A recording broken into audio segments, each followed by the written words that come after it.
सम्मेलन तक है। उसके बाद IIM शिमला में प्रोफेसर मोहनदास जी वहाँ पर फेलो थे और प्रोफेसर बेचन जी भी वहाँ पर फेलो थे। आप दोनों अध्ययन कर रहे थे और आज भी आप 72 वर्ष की उम्र में भी पूरे देश में शोध कार्य कर रहे हैं और आपकी पुस्तकों का निरंतर प्रकाशन हो रहा है।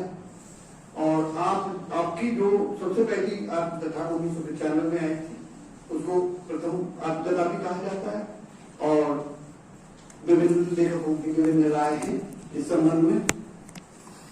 मैं मोहनदास नेमसराय जी की एक बात जरूर कोट करना चाहूंगा कि इन्होंने इनकी जो प्रथम आत्मकथा है उसमें लोग देखते हैं कि सिर्फ दलितों के बारे में लिखा है और कुछ नहीं लिखा है या सत्य कथा लिखी। नहीं मित्रों, उन्होंने सत्य का उद्घाटन तो किया है। दलित आत्मकथाएं सत्य का उद्घाटन करती हैं, लेकिन उन्होंने उसमें एक जो है मुस्लिम और हिंदू के रिलेशंस कैसे होते हैं इस बात पे वो तो बताएंगे। कैसे प्रकाश डाला है कि बड़ी भी उनकी माता जी, उनकी चाची जी बड़ी भी कहा करती थी, संतो थी उनकी चाची, और वो बड़ी भी कहा करती थी। जब सिवई का दिन आते, जब ईद आती थी तो वो कटोरा लेके आती थी कि बड़ी क्या ईद हमारी ही है? तो वो कहती थी नहीं, बड़ी भी ईद हमारी भी है, सबकी है, सब लोगों की ईद है। एक और उदाहरण देना चाहूंगा। आत्मकथा में कहा है जब प्रसाद बढ़ता था तब तो वो आप जानते हैं किस तरह से जीवन यापन करना पड़ता है और बच्चों को कैसे कैसे अनुभवों से गुजरना पड़ता है। मोहनदास नेमिशराय, मेरी आंखों में आंसू आते हैं। नेमिशराय जी प्रसाद लेने के लिए हाथ फैलाते हैं। पंडित जी प्रसाद बांट रहे हैं, उनका हाथ पंडित जी से छू जाता है और कहते हैं कि मेरे हाथ छुड़ा दिया, पवित्र कर दिया। तो महेंद्र मोहनदास नेमिशराय जी उसी वक्त कहते हैं तू और तेरे प्रसाद। ऐसे निर्भीक लेखक हमारे बीच हैं। मैं उनके जीवन पर क्या प्रकाश डाल सकता हूँ, क्या उनके बारे में बता सकता हूँ, लेकिन वो निर्भीक लेखक हैं। मैं समझता हूँ डॉक्टर अम्बेडकर, B.R. अम्बेडकर साहब ने जैसा साहित्य लिखा है उसी तरह से वो साहित्य लेखन में निरंतर कर रहे हैं। मैं सिर्फ उनके कुछ पुरस्कारों पर बात करना चाहूंगा, बताना चाहूंगा आपको कि आपको डॉक्टर अम्बेडकर स्मृति पुरस्कार अनुसूचित जाति विकास परिषद दिल्ली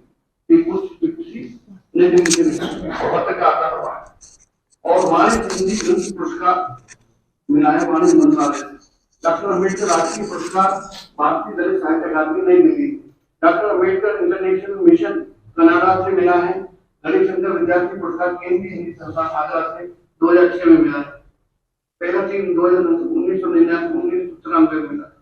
उसके बाद बाबा साहब अम्बेडकर राष्ट्रीय सामाजिक विज्ञान संस्थान महू से उन्हें पुरस्कार मिला 2010 में और साहित्य भूषण सम्मान उत्तर प्रदेश हिंदी संस्थान से संस्थान लखनऊ से मिला है 2015।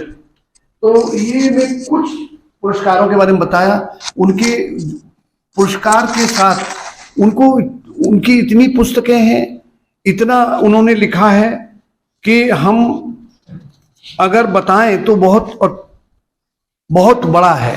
लेकिन उनकी 3 आत्मकथाओं के बारे में मैं जरूर बताना चाहूंगा।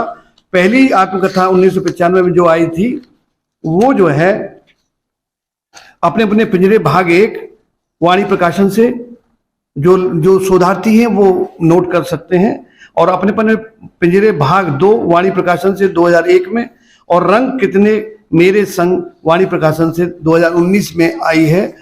और देखा जाए तो पूरे देश में जो ख्याति मिली है नेमिशराय जी को, अपने अपने पिंजरे भाग 1 से ही मिलनी प्रारंभ हो गई थी। और सब लोग जो हैं शोध छात्र उन पर निरंतर शोध कर रहे हैं। हमारे विश्वविद्यालय में भी शोध किया गया है, मेरे ख्याल से MPhil और PhD के लिए भी। हिंदी विभाग में किया गया है। और यहाँ दलित ट्राइबल स्टडीज में जो शोध किए जा रहे हैं उसमें भी उनका नाम अग्रणी रहता है। और इसके साथ में आप सब लोगों का भी इस व्याख्यान में स्वागत करता हूं। स्वागत के लिए मुझे कहा गया था, आप सब लोगों का तहे दिल से स्वागत करता हूं। और आप लोग मोहनदास नेमिशराय जी को सुनेंगे। एक बार पुनः मैं प्रोफेसर नेमिशराय जी का पुनः शब्द समूहों से स्वागत करता हूं। कानूनकर सर का पुनः शब्द समूहों से स्वागत करता हूं। आप जानते हैं कुछ दिन पूर्व, मैंने भूतपूर्व नहीं कहा, पूर्व कुलपति इसी विश्वविद्यालय में थे और अब वो अधिष्ठाता है। और इस विशेष व्याख्यान का आयोजन आपके समक्ष किया है। उन्हीं के सौजन्य से विश्वविद्यालय की तरफ से विश्वविद्यालय कुलपति और विश्वविद्यालय के रजिस्ट्रार साहब को भी मैं धन्यवाद देता हूं कि और स्वागत करता हूं कि उनके मार्गदर्शन से, उनकी प्रेरणा से हमको ये व्याख्यान सुनने का अवसर मिल रहा है। धन्यवाद।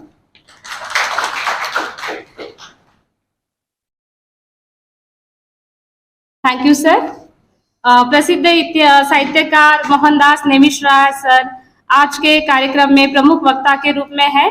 मैं उनका संक्षिप्त में परिचय देना चाहूंगी।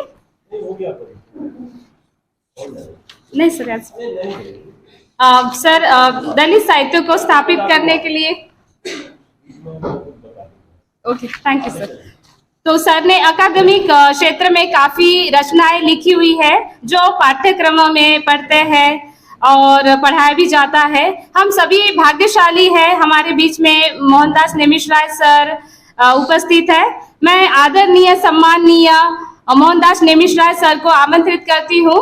आज के विशेष व्याख्यान का विषय सामाजिक परिवर्तन में दलित साहित्य का योगदान, इस विषय पर व्याख्यान प्रस्तुत करें सर।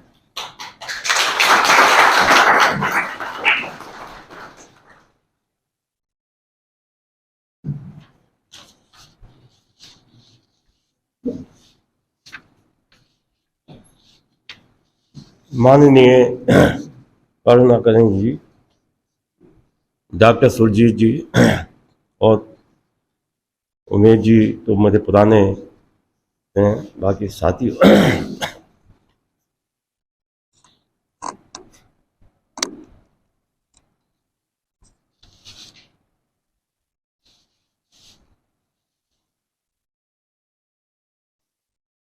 देखिए, ऐसा है कि मैं कुछ समय लूँगा और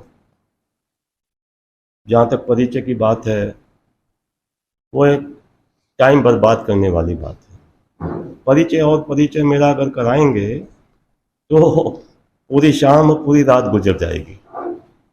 मुझे लिखते हुए कम से कम आप समझ लीजिए कि मेरी उम्र 73 है, उसमें से आप 6 या 7 साल घटा दीजिए तो इतना समय से मैं लगातार लिख रहा हूँ बचपन से। और क्यों लिख रहा हूँ वो बीच में बताऊंगा, क्योंकि मेरा अभी नवभारत टाइम्स में इंटरव्यू था बहुत बड़ा, तो मैंने कहा कि ये चांद सितारों के लिए, चांद सितारों का हमारे जीवन में कोई महत्व नहीं।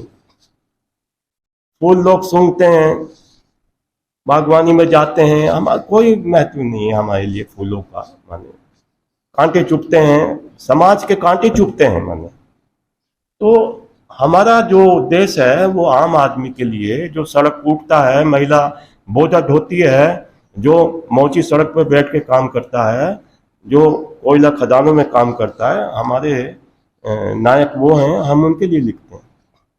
नो मुद्दाए बंदे जी। और जो भाई उमेश जी ने जो ख्याति पुरस्कार वगैरह की बात की है, मैं मानता हूँ मुझे एक अपनत्व मिला है। मतलब, और अपनत्व मिलने का एक तरीका होता है कि बड़े बड़े पत्रकार हैं, राइटर हैं, चिंतक हैं, दार्शनिक हैं, पुरस्कार मिल जाते हैं और बंद कमरों में सीमित हो जाते हैं। तो मैं बराबर नागपुर में बराबर आता रहा हूँ और मैं बताना चाह रहा हूँ कि यहाँ गड्डी गोदाम एक बड़े गरीब लोग रहते हैं, उन्हीं के साथ नीचे फर्श पे ऊबड़ खाबड़ जगह, वहीं मैं सोता था, वहीं उनकी बेटियां सोती थी, उनकी पत्नी, उनकी बहनें। तो मेरा जीवन उस तरह का रहा। मैं गरीब आदमी के साथ मतलब सोना, रहना, खाना, बातचीत करना, सारी चीजें, क्योंकि मेरे मेरे जो पात्र हैं वो वही हैं। तो हम अपने पात्रों से अलग हटकर हमें नहीं रहना चाहिए, मेरा कहना ये है। जो सामाजिक न्याय संदेश सॉरी मुझे याद आ गया, सामाजिक न्याय संदेश पत्रिका डॉक्टर अम्बेडकर फाउंडेशन से मैंने शुरू की थी, मैं वहाँ चीफ एडिटर था। तो जो सामाजिक परिवर्तन है साथियों, और दलित साहित्य है, हजारों सालों की यात्रा में, बहुत ज्यादा मैं इस पर नहीं बताऊंगा, आप सब लोग जानते हैं, हजारों सालों की यात्रा में दो तरह के लोग हुए हैं, दो तरह के वर्ग हुए हैं, दो तरह के समूह हुए हैं। एक समूह ऐसा है कि जो सामाजिक परिवर्तन नहीं चाहता, एक समूह ऐसा है जो सामाजिक परिवर्तन चाहता है, एक समूह ऐसा है जो महिलाओं के भीतर चेतना आए, वो नहीं चाहता था। अब मैं था का इस्तेमाल कर रहा हूं मैंने। तो बहुत सारे लोग हैं, माने उनमें हर किस्म के लोग हैं, हर राज्य के लोग हैं, उसमें कोई मुझे किसी की जाति या कोई बताने की जरूरत नहीं है। एक व्यक्तिगत मामला है, माने उनका, उनके संस्कार हैं, उनकी संस्कृति है, वो उसके आधार पे अपने जीवन को आगे बढ़ाते हैं। अब क्या जरूरत थी, जब हम सरस्वती के बारे में जानते हैं, मैं खाली एक संकेत मात्र बता रहा हूं भाई। सावित्रीबाई फुले एक इतिहास में दर्ज हुई। मेरी अभी किताब आई सावित्रीबाई फुले पे, मेरा नावल भी आ रहा है राजकमल से, महाराज जाना बराबर। और महाराष्ट्र गवर्नमेंट ने जो हरि नरके की अभी चले गए, वो उन्होंने मुझे मेरा आर्टिकल छापा था 80 के दशक में, महाराष्ट्र सरकार से जो पहली किताब छपी थी, तो पहला आर्टिकल मेरा ही था उसमें, मानो सब ज्योतिराव फुले और उन पर, क्योंकि महाराष्ट्र मेरा बराबर आना जाना रहा 80 के दशक से, और वहां से बहुत सारी चीजें सीखने को मिली। सामाजिक परिवर्तन एक ऐसी प्रक्रिया है साथियों कि जो समाज को आगे बढ़ाती है, इसमें कोई शक नहीं है। हर सदी में, हर दशक में बहुत सारे लोग हुए हैं, और आप तो लोग जानते हैं, ज्योतिराव फुले जी हुए, सावित्री बाई फुले हुई, और पेरियर हुए, बहुत अनगिनत लोग हुए हैं। मेरा अभी आकाशवाणी पे पीछे 4-5 साल पहले मैंने 13 एपिसोड लिखे थे, वो आकाशवाणी पे प्रसारित हुए पूरे देश में, वो माने भारत सरकार ने उसको किया। जो महापुरुषों का बचपन, कैसे महापुरुषों का बचपन बीतता है, उस पर प्रभात प्रकाशन ने किताब भी छापी। वो किताब ऐसी पढ़नी चाहिए, चाहे मैंने लिखी या किसी और ने लिखी। मानो जो हमारे महापुरुष हुए हैं, किसी भी जाति के हुए हैं, उनको, उनके बारे में किताब पढ़नी चाहिए। गांधी जी पे भी मैंने दर्ज किया है उस किताब में, मतलब एपिसोड में, गांधी जी का बचपन किस तरह से बीता, वो मैंने अपनी किताब में दिया है। तो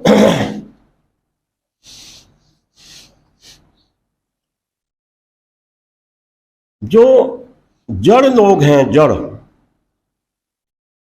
जो नहीं चाहते कि परिवर्तन हो, ये हजारों सालों से प्रक्रिया चल रही है। तथागत के आने से पहले भी थी, तथागत के आने के बाद भी हुई। सिंधु घाटी की सभ्यता के सर्जकों से पहले भी थी, सिंधु घाटी की सर्जकों के बाद भी हुई। ये अब जो शताब्दी है, इससे पहले भी थी और इसके बाद भी हुई। आज की डेट में भी दो धाराएं चल रही हैं साथियों, कि वो एक स्वभाव है समाज का, कि वो दो धाराएं, कोई मुझे मालूम नहीं, आप लोग बताएंगे, कोई ऐसा माने पीरियड नहीं रहा, कोई ऐसा दशक नहीं रहा जब एक ही धारा चलती रही। ये हो सकता है एक ही धारा चलाने वाले बहुत पावरफुल हों, बहुत शक्तिशाली हों, वो, लेकिन दूसरी धारा भी कहीं ना कहीं किसी ना किसी रूप में चलती रही है, ऐसा मैं मानता हूँ। हमारे देश के अंदर कहीं भी किसी भी शहर में किसी भी राज्य में जाइए आप, तो वो उस तरह से बातें आगे बढ़ती हैं। एक छोटा सा उदाहरण देता हूं, सामाजिक परिवर्तन से क्या फायदा होता है। माने एक आम बात है, महिलाओं में चेतना आती है, महिला हमारे बीच उसकी भावनाएं आती है, सारी चीजें आती हैं। लेकिन बड़ी बात ये होती है, अभी मेरे मित्र मनोरंजन भारती जी, बंगाल में जो जानते होंगे, उनकी आत्मकथा भी आ गई है। मैं पीछे कलकत्ता गया, उनको मुलाकात की। बहुत सारे लोग जो नहीं जानते हैं, मैं बताना चाह रहा हूँ। मनोरंजन भारती जी वो बहुत कम पढ़े लिखे दलित लेखक। नंबर 2, भोजन बनाने का व्यवसाय है उनका, माने भोजन बनाते रहे, माने ताउम्र, माने कम पढ़े लिखे हैं, भोजन बनाते रहे। ममता सरकार ने उनको दलित साहित्य अकादमी का अध्यक्ष बना दिया। ये मैं जानबूझ के आपको बताना चाह रहा हूं। किसी पूरे देश में किसी राज्य के मुख्यमंत्री ने किसी दलित को उस साहित्य अकादमी का अध्यक्ष क्या मेंबर तक नहीं बनाया। ये ममता ने ये काम किया। मैं खाली इसको एक संकेत मात्र बता रहा हूं। मानो मनोरंजन भारती जी को उसके बाद फिर उनको टिकट दे दिया, विधायक बन गए मनोरंजन भारती जी। फिर क्या हुआ कि वो जो स्कूटर होता है 3 पहिए का, उन्होंने उसको किसी तरह से इस तरह से बनाया कि उसमें वो भी बैठ सकते थे, 2 आदमी और बैठ सकते थे, और उसी को लेकर गांव-गांव जाते थे, स्कूटर में, कार में नहीं जाते थे मंदिर। तो ये एक मैं आपको परिवर्तन का सकारात्मक पहलू का एक उदाहरण आपको मैं दे रहा हूं। हजारों उदाहरण हैं हमारे देश में जो परिवर्तन के विरोध रहे हैं, उनका उदाहरण नहीं दूंगा मैं, वो सब आपको पता है। जो परिवर्तन के समर्थक रहे हैं और जो परिवर्तन से आगे बढ़े, उनके बारे में मैं बताना चाह रहा हूं। अभी 4थी किताब आत्मकथाओं से संबंधित वाणी प्रकाशन ने छापी, 100 दलित आत्मकथाएं। वो चाहे नैमिष राय ने लिखी या किसी ने भी लिखी, उस किताब को पढ़ना चाहिए। इसलिए जैसे मैंने बताया, महापुरुषों का बचपन, उसको पढ़ना चाहिए। 140 आत्मकथा पढ़ने के बाद वो मैंने किताब लिखी। 140 आत्मकथाएं, दलित आत्मकथाएं टोटली, जिसको माने उसमें बहुजन समाज के कुछ प्रतिशत थे, महिलाएं थी कुछ उसमें, और मैक्सिमम जिसको हम शेड्यूल्ड कास्ट के उसमें रखते हैं, वो दलित, उससे मेरा संबंध है। पूरे देश में आज तक की डेट में लगभग 300 आत्मकथाएं वो छप चुकी हैं। 300। अकेले महाराष्ट्र में लगभग 200 आत्मकथाएं वो छप चुकी हैं। 120 आत्मकथाएं केवल महिलाओं ने लिखी हैं, दलित महिलाओं ने, महाराष्ट्र की मैं बात कर रहा हूँ। और अंग्रेजी में लिखी गई, उर्दू में लिखी गई, और बहुत सारी जो लैंग्वेज है उसमें वो लिखी गई, उनको मैंने पढ़ा और उस पर वो सारी चीजें आगे बढ़ी। तो दलित साहित्य में आत्मकथाओं का आने का मतलब है कि हमारी संस्कृति, हमारी अस्मिता, हमारा इतिहास, जो बहुत लोगों ने छुपा के रखा हुआ था, गलत लिख दिया था, बहुत सारी गलत बातें दर्ज कर दी गई थी, वो फिर धीरे धीरे आना शुरू हुआ। एक मतलब अच्छा ये हुआ। तो ये दलित साहित्य का मैं ऐसा मानता हूं कि दलित साहित्य की वजह से हुआ। बहुत सारा साहित्य लिखा गया, प्रेमचंद जी ने भी लिखा, बहुत उन्होंने अच्छा लिखा, लेकिन बहुत सारा साहित्य लिखा गया, लेकिन परिवर्तन की धारा से वो साहित्य नहीं जुड़ पा रहा था। इसलिए दलित साहित्य के आने की आवश्यकता महसूस हुई। बहुत सारे लोग सवाल करते हैं, दलित साहित्य माने क्यों आया दलित साहित्य, क्यों उस तरह से हुआ? क्योंकि समाज में जब विभिन्नता आई, समाज में जो जो विचार था समता का, बराबरी का, वो उस तरह से साथियों नहीं आया। तो दलित साहित्यकारों को ये बात पीड़ा हुई और उस पीड़ा के तहत वो दलित साहित्य लिखा गया और दलित साहित्य से बहुत सारी उपलब्धियां हुई। मुझे बहुत अच्छा लगता है, अभी मैं नागपुर से आ रहा हूं और दुनिया का पहला मतलब दीक्षा भूमि पे होने वाला कार्यक्रम दुनिया का पहला कार्यक्रम है जिसमें 8 से 10 लाख लोग बिना किसी फंड के, बिना किसी अनुशासन के वो चल के आते हैं। एक मार्के की बात है, दुनिया का पहला। बावजूद इसके के बहुत सारी जो प्रेस है, बहुत सारी मीडिया है, वो उनको कवर नहीं करती।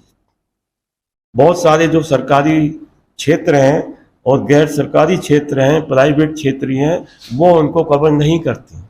बावजूद इसके एक जद्दोजहद है।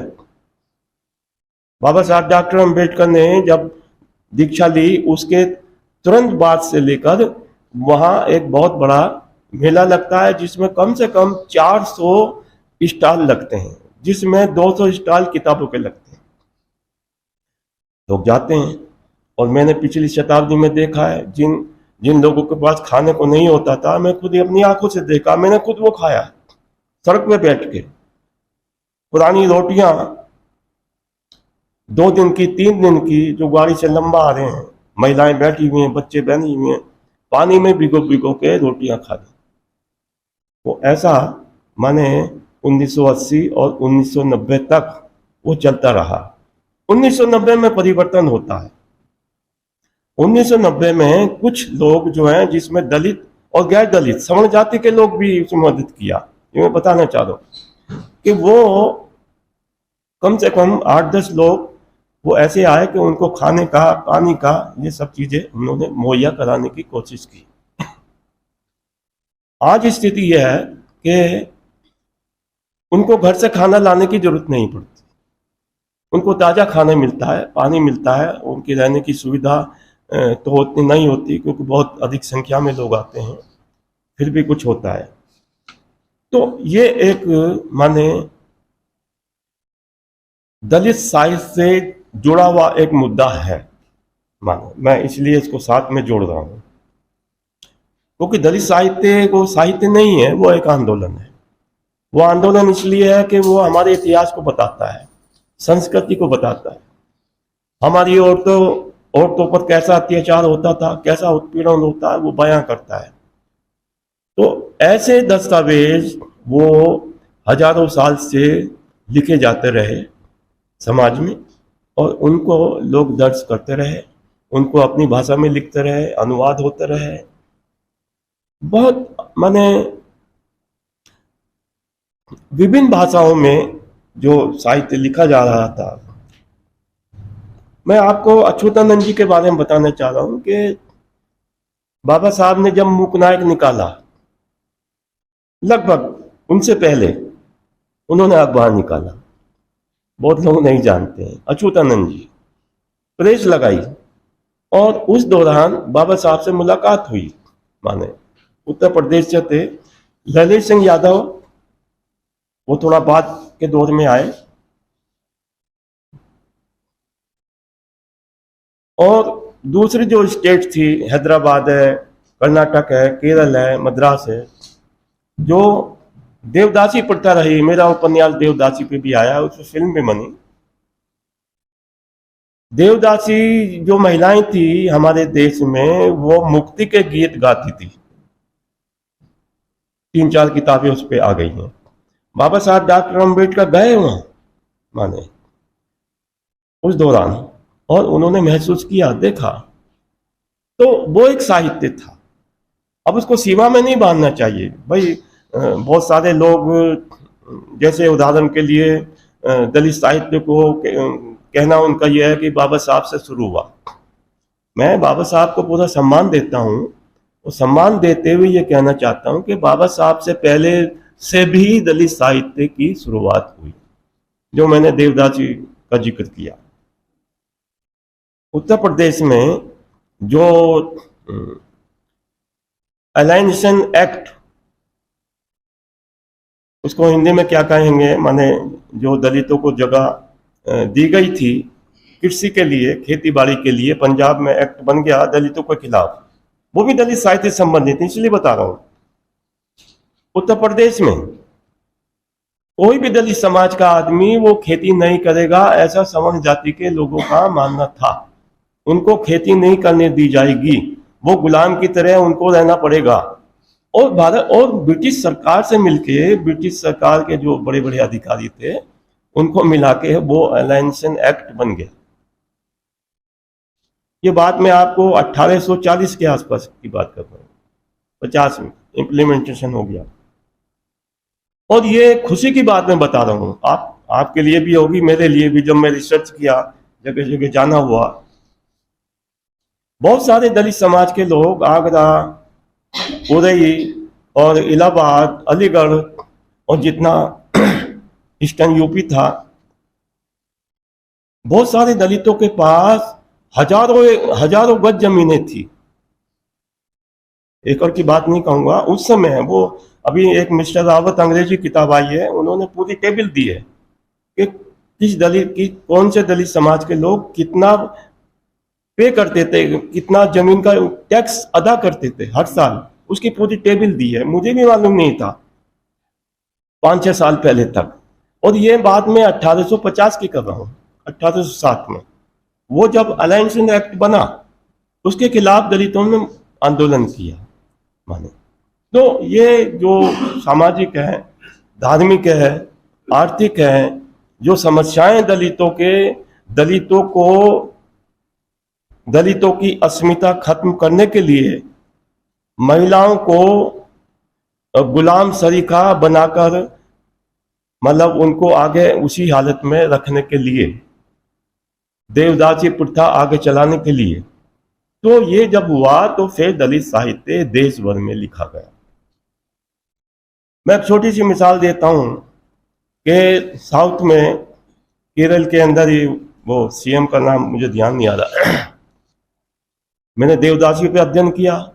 सोनदत्ती पहाड़ी है, आप देखें कभी, मैं तो गया हूं, इधर मंदिर है, इधर हजारों देवदासियां, कचरे के माफिक देवदासियां, औरतें, अजीब गंदगी, कूड़ा, मंदिर, ये सारी चीजें। तो वो सब आपको मालूम है, वो उसमें टाइम जाया नहीं करूंगा, देवदासी का क्या मतलब है, किसने बनाई और क्या उनका ये था। तो बाद के दौर में, आजादी के बाद के दौर की बात कर रहा हूं, माने वहां के मुख्यमंत्री ने भी उसको महिमा मंडन करने की कोशिश की, देवदासी, ये देवदासी प्रथा तो अच्छा है। तो मैंने उनको लेटर लिखा था, मैं अपनी आत्मकथा में ये दर्ज किया कि मुख्यमंत्री महोदय, आप अपनी बेटी को देवदासी बनाएं पहले, तो उसको महिमा मंडन करें। तो वो लेटर का कोई जवाब मेरे पास नहीं आया। इसलिए नहीं आया कि हिंदू धर्म में, हिंदुत्व में देवदासी प्रथा थी, वो दलितों की अस्मिता के खिलाफ थी। मैं ये नहीं कह रहा सारे हिंदू उसके समर्थक थे, और देवदासी प्रथा के खिलाफ भी बहुत सारे हिंदू लोगों ने, नेताओं लोगों ने, सामाजिक कार्यकर्ताओं ने उसको खत्म करने की मदद की। गांधी जी ने भी की, मैंने एक चैप्टर गांधी जी का दिया, डॉक्टर अंबेडकर का दिया, बाबा राव जो पूना में अभी शायद जीवित हैं, उन्होंने भी किया है। तो देश भर में जो आंदोलन हुए साथियों, उसमें दलित और गैर दलित दोनों ने मिलके, मतलब उस आंदोलन में भाग लिया। मैं आपको ये बात बताना चाह रहा हूं। शिंदे साहब जो थे, बाबा साहब डॉक्टर अंबेडकर से पहले सामाजिक सुधारिक कार्यकर्ता बहुत बड़े हैं, शिंदे साहब, माने उनसे बाबा साहब का टकराव होता था, बातचीत होती थी, लेकिन शिंदे साहब ने काम किया, ये बात मानने वाली है। तो वो दलित नहीं थे। गांधी जी ने काम किया, गांधी जी के बारे में चर्चा होती है, वो अलग बात है, लेकिन कुल मिला के कहना चाहिए गांधी जी ने भी काम किया, माने। और बहुत सारे जो हमारे साथी हैं, उन सब लोगों ने काम किया। मैं उदाहरण इसलिए दे रहा हूं कि सामाजिक परिवर्तन की धारा अधिक तेजी से अधिक मजबूती के साथ उसका प्रचार प्रसार तभी हो सकता तब सब मिलजुल के उसमें भाग लें। कोई एक जाति, एक धर्म, एक वर्ग अगर वही उसमें आगे उसको काम करेंगे तो वो धारा रुक जाएगी, वो धारा आगे नहीं बढ़ पाएगी। और सामाजिक परिवर्तन का मतलब वही है, पूरे समाज की बेहतरी होनी चाहिए। कोई किसी गली, कोई किसी मोहल्ला, कोई किसी परिवार अगर उसमें कुछ सामाजिक परिवर्तन हो गया या 2 महिलाएं पड़ गई तो उससे क्या होता है? पूरा जो सोसाइटी है वो बैलेंस तभी होता है, तब जाके मतलब पूरे एक सोसाइटी में, एक समाज में परिवर्तन होता है। ब्लैक मूवमेंट पे मेरी किताब आई, मार्टिन लूथर किंग पे भी मैंने लिखा, बल्कि कनाडा से ही मुझे पुरस्कार मिला इस बारे में। तो एक छोटा सा उदाहरण देता हूं कि मार्टिन लूथर किंग जब जेल में थे माने, और कैनेडी जब अमेरिका में बहुत एक बड़ी हस्ती में रहे तो जेल में मिलने गए, पूछा आपकी क्या कंडीशन है माने, तो उन्होंने कहा कि मेरी कोई कंडीशन नहीं है, मेरे आदमी जो हैं, ब्लैक लोग जो हैं ना, वो परेशान हैं, उनको सताया जाता है और उनको आप फ्री करें, उनके बारे में माने अपना ये करें। कोई व्यक्तिगत उन्होंने बात उसके लिए क्योंकि एक सामाजिक परिवर्तन के लिए काम करते थे, समता के लिए काम करते थे। वहां एक सिद्धांत था,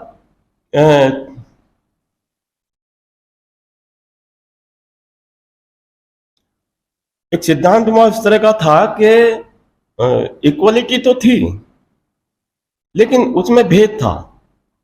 माने एक अभी एक रोजा, एक अभी एक महिला की डेथ हुई है पीछे, मैंने उसको किताब में संदर्भ दिया है।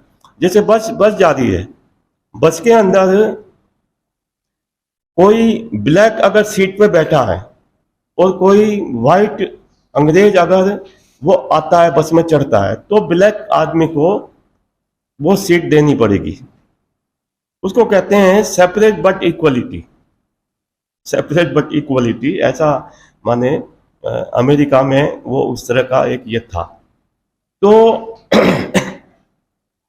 वो जो महिला बैठी हुई थी वो उन्होंने कहा नो, मैं सीट से नहीं उठूंगी, और तुरंत फाइन होता था और पूरा ये होता था। तो लेकिन वो अपनी जद्दोजहद की और महिला वो फिर नीचे जबरदस्ती उतारा और उसको फिर फाइन किया, माने अंग्रेज सरकार अमेरिका। तो ये एक स्थिति थी। तो पूरा एक ब्लैक मूवमेंट माने आप देख रहे हैं कि भाषा के सवाल को लेके, साहित्य को लेके, म्यूजिक को लेके वो कितने आगे बढ़ गए हैं और उन्होंने काम किया है। दिल्ली के अंदर अमेरिकन लाइब्रेरी है, मैं उसका मेंबर रहा, और पूरा जो ब्लैक लिटरेचर है वो अमेरिकन लाइब्रेरी में 90% मौजूद है। थोड़ा सा आधा मिनट में, हालांकि ये मेरे टॉपिक के तहत ही है, जो अमेरिका का जो माने जो प्रोग्रेस, कहां से कहां अमेरिका पहुंचा वो ब्लैक लोगों की ही देन है। ये फैक्ट बता रहा हूं मैं आपको, बिल्कुल it is a fact. Black लोगों ने इतनी ताकत से इतना काम किया है कि वो अमेरिका को बहुत कुछ मिला।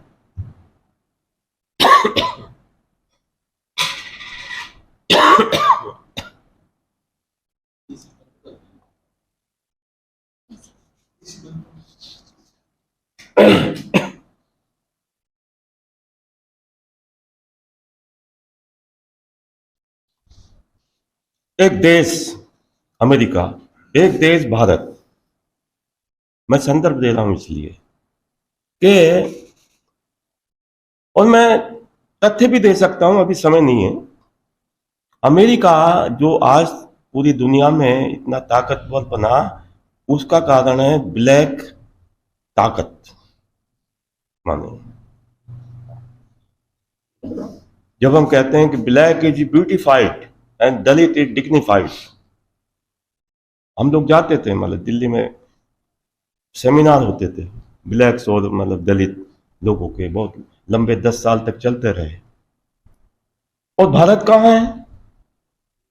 मैं जानबूझ के ये बात कह रहा हूं कि भारत कहाँ है और अमेरिका कहाँ है।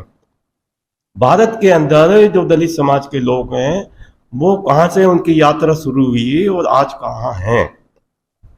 शासन में, प्रशासन में, टेक्निकल क्षेत्रों में उनकी स्थिति कहाँ है, इस पर हम सबको विचार करना चाहिए। माने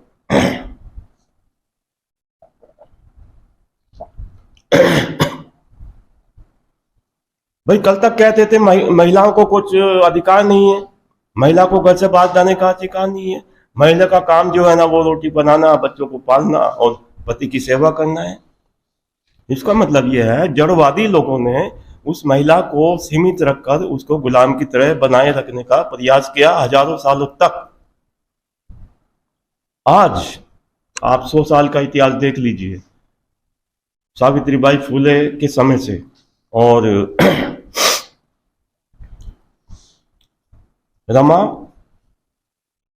पंडिता रमाबाई, मैं पंडिता रमाबाई का भी जिक्र करता हूँ। वो पहली जो डॉक्टर थी उसका नाम मैं भूल रहा हूँ, पंडिता रमाबाई से भी पहले जो गई अमेरिका, ठीक 3 महिलाएं गई उस दौरान। तो वो महिलाएं आगे गई, काम किया उन्होंने। पंडिता रमाबाई का काम एक अथाह, माने उन्होंने काम किया। तो महिलाओं को अगर अवसर मिला तो महिलाओं ने परिवार के साथ माने उसको आगे बढ़ाया। भारत में आजादी से पहले और बाद में महिलाओं का एक इतिहास के अंदर एक जबरदस्त ये रहा, माने काम उन्होंने किया। उससे प्रगति हुई, प्रकृति में जुड़ी महिलाएं और प्रकृति को आगे बढ़ाया तो देश मजबूत हुआ।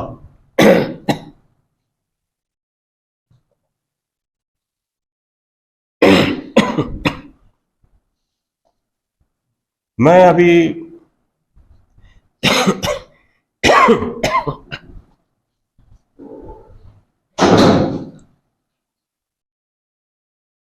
भजन दानन कौशल्यायन जी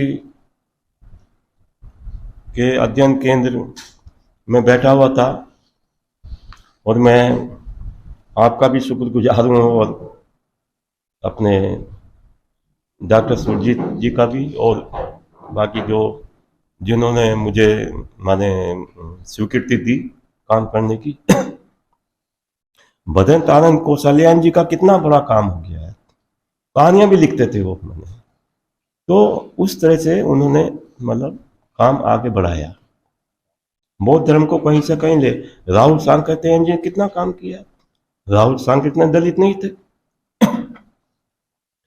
सामाजिक परिवर्तन की दिशा में जो भी व्यक्ति उसको आगे ले जाने का काम किया और करता है, मैं उसको सलाम करता हूं। किसी भी देश का आदमी हो, किसी भी जाति का, किसी भी धर्म का। तो हम लोगों को ये चाहिए कि हम सामाजिक परिवर्तन की धारा से जुड़ें और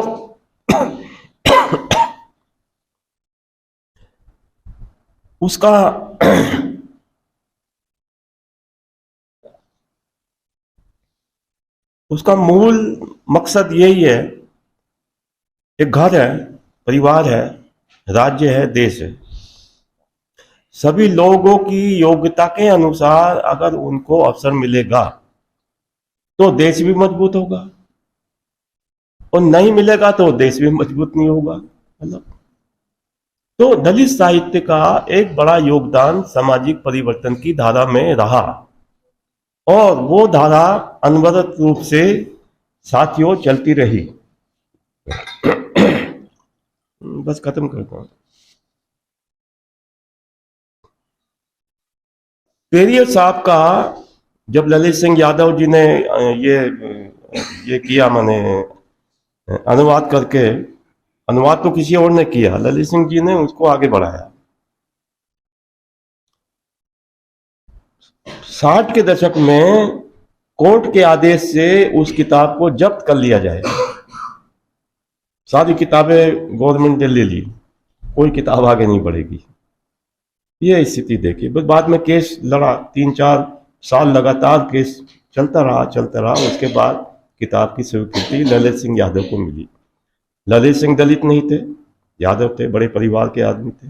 सेना में काम करते थे, वो भी राइटर थे, ललित सिंह। 6 किताबें उन्होंने लिखी, ललित सिंह यादव ने।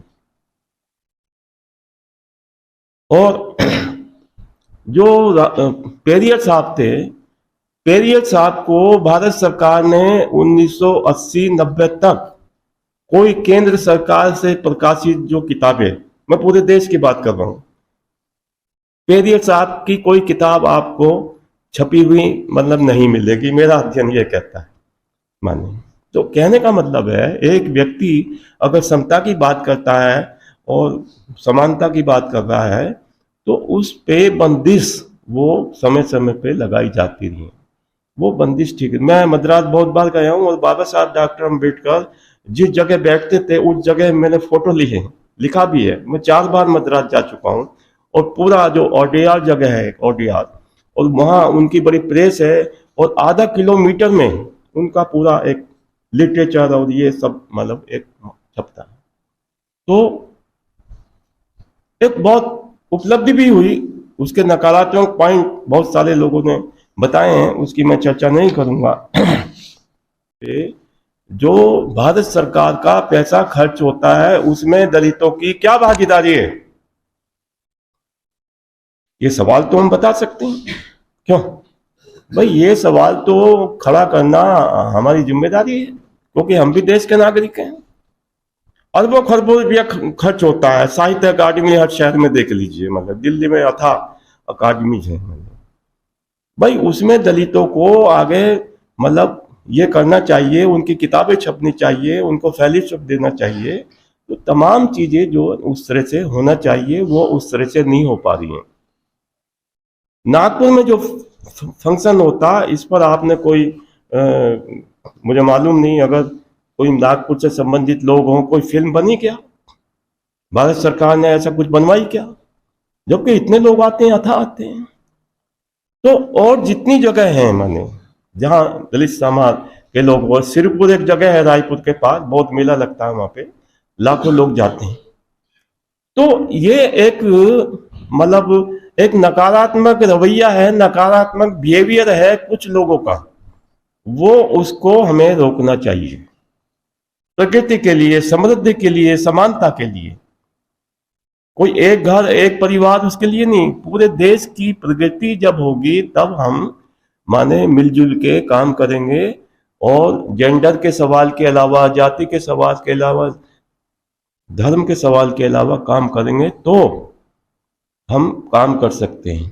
भाई आज की डेट में महात्मा गांधी विश्वविद्यालय में, तो ये बात मैं कह सकता हूं नहीं, क्यों साहब, महात्मा गांधी विश्वविद्यालय में तो कह सकते हैं ना हम लोग, क्योंकि महात्मा गांधी खुद चाहते थे समता है, बराबरी आए, माने उन्होंने संघर्ष भी किया, काम किया, मतलब जितना भी उनसे हो सका।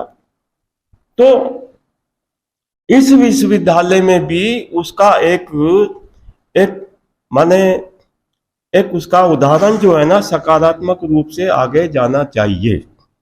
तो एक मैसेज जाता है भाई महात्मा गांधी यूनिवर्सिटी में देखिए इस तरह का काम हो रहा है, माने सकारात्मक काम, माने नकारात्मक क्या, और उस पर मैं ज्यादा नहीं बोलूंगा, वो अलग बात है, आप सब जानते हैं। तो ये सब चीजें उस तरह से एक यूनिवर्सिटी की गरिमा बनेगी, यूनिवर्सिटी को सम्मान मिलेगा, तो वो चीज आगे बढ़ती है, एक मैसेज जाता है साथियों। तो मैं संक्षेप में, मुझे इतना ही मुझे कहना था और मैं धन्यवाद देता हूं। मैं पिछले 1 सप्ताह से घर से निकला हुआ हूं, बौद्ध धर्म पे मैं कुछ रिसर्च काम कर रहा हूं और अभी बम्बई यूनिवर्सिटी मेरा लेक्चर है, वहां जाऊंगा, उसके बाद अहमदाबाद है। और व्यक्तिगत और सामूहिक मुझे लोग मदद करते हैं, उमेश जी जानते हैं कि मुझे कोई कभी फेलोशिप नहीं मिली, कभी कोई गवर्नमेंट ने मदद नहीं की। अभी बहुत समय पहले भारतीय दलित आंदोलन का इतिहास, पूरे 300 साल का इतिहास पर किताब राजकमल ने छापी मेरी, वो काम किया। मेरे भीतर जद्दोजहद थी, मेरे अंदर जिद थी, इच्छा शक्ति अगर आपके भीतर है तो आप पहाड़ को भी तोड़ सकते हैं। माझी जी ने पहाड़ तोड़ा ना भाई, माझी जी ने पहाड़ तोड़ दिया तो इच्छा शक्ति थी। तो सवाल है इच्छा से, उम्र का कोई सवाल नहीं है, माने जाति का कोई सवाल नहीं है, धर्म का कोई सवाल नहीं है। तो मैं आज भी उसी जोश के साथ काम कर रहा हूं कि जो मैं पहले करता था, क्योंकि मुझे माने कुछ काम करना है, कुछ सामाजिक परिवर्तन की धारा में कुछ छोटा सा भी अगर जोड़ सकता हूं तो वो फिर मतलब मुझे अच्छा लगता है। और अंतिम बात कहते हुए, मुझे अच्छा लगता है, पूरे देश में जाता हूं, घरों में जाता हूं, परिवार में जाता हूं, छोटा बच्चा अभी है तो बहुत पहले तो अंकल जी कहते थे, मेरी दाढ़ी बढ़ गई बाद में और सब ढीले ढाले कपड़े पहनने लगा तो बाबा जी कहने लगे, दादाजी कहने लगे। तो बच्चे परिवार में गए, दरवाजा खोलते हैं, बाबा जी आ गए, दादाजी आ गए, नाना जी आ गए, तो मुझे बड़ा अच्छा लगता है। मैंने पूरे परिवार, पूरे देश में कम से कम 100 घर ऐसे बन गए मेरे, तो मैं चला जाता हूँ, दरवाजा खोला और कोई तकलीफ नहीं, वहां खाना खिलाते हैं, चाय पिलाते हैं, और आगे का जाने का किराया भी मैं ले लेता हूं उनसे। क्यों? क्योंकि मेरे को साथियों कोई पेंशन नहीं मिलती है, इसी जिद की वजह से 18 नौकरी करके मैं छोड़ चुका हूं माने, और मैं काम कर रहा हूं, मेरे अंदर इच्छा शक्ति है माने। अभी ये जो उपन्यास के बारे में मैं 2-3 बातें आपको माने बताना चाहता हूं, जो आप लोगों ने मेरा महानायक डॉक्टर अंबेडकर उपन्यास पर ये कराया यूनिवर्सिटी में, वो जरूरी है। माने महानायक बाबा साहब डॉक्टर अंबेडकर अगस्त या अक्टूबर 2012 में उसका पहला प्रिंट निकला, 305 पेज का उपन्यास, वो उस समय 75 रुपए कीमत, 305 पेजेस, 75 ओनली। बैग में रख लेता था मैं और गांव गांव जाता था, लोग पैसा देते थे। छपने से पहले पैसा दिया मुझे, छपने के बाद कई लाख रुपया मुझे दिया। मेरे घर आते थे, गाड़ी में किताब भर के ले जाते थे। जन्मदिन पे, शादियों में, हमारे उत्तर भारत में एक परंपरा हो गई है तो वो किताब बांटते थे, मेरी भी, दूसरे लोगों की भी। एक परंपरा हमने शुरू, रजनी तिलक एक महिला बड़ी हमारी मित्र रही है, तो 40 से 50 हजार कॉपी उसकी छप गई, नो लॉस नो प्रॉफिट। अभी हिंदी बुक सेंटर को दे दिया, 53 या 54 एडिशन छप गया, रिकॉर्ड है ये। उसकी कहानी ये है, बहुत संक्षेप में बता रहा हूं, कि पब्लिशर 25,000 रुपया मुझको एडवांस दे रहे थे। मैंने कहा भी इसकी कीमत कम रखिए, तो उन्होंने कहा भी हम कीमत कम नहीं रखते, हम व्यापारी आदमी हैं, आपकी तरह कोई फक्कड़ लेखक नहीं है मानिए। तो मैंने कि भी कैसे काम चलेगा, किताब की कीमत कम होनी चाहिए। बाद में फिर बातचीत हुई तो हमने सुझाया भाई हम पेपर बैग छपाते हैं इसका, आप लाइब्रेरी एडिशन छपाए। पेपर बैग हमने छपाया और वहां से, और 25,000 रुपये हमने नहीं लिए, मैंने नहीं लिए। मुख्य बात इसमें यह थी कि 25,000 नहीं लिए और वो किताब आगे छपी 2012 में, अक्टूबर में छपी, नवंबर में, दिसंबर में 11 से 1100 कॉपी, उसके 500 कॉपी फिर हर महीने छपती चली गई। और राजस्थान और मतलब देश का कोई भाग ऐसा नहीं होगा जहां वो किताब नहीं गई है, माने बिहार में बहुत गई। उसका कारण यही था कि मैं अगर 25,000 रुपये ले लेता तो वो इतनी पॉपुलर किताब नहीं होती। क्यों? दूसरी किताब की तरह से लाइब्रेरी में बिकती, कुछ पढ़ते कुछ नहीं पढ़ते, तो लोगों के बहुत करीब गई। बहुत कम कीमत की किताब लोगों ने पढ़ी और बहुत अप्रिशिएट किया। तो साथियों, मेरे जैसे लेखक की यही उपलब्धि है, और लेखक की उपलब्धि यही होनी चाहिए। उसको कितने पुरस्कार मिल गए, उसको कितना पैसा मिल गया, इससे कोई लेखक का मापदंड नहीं होता है।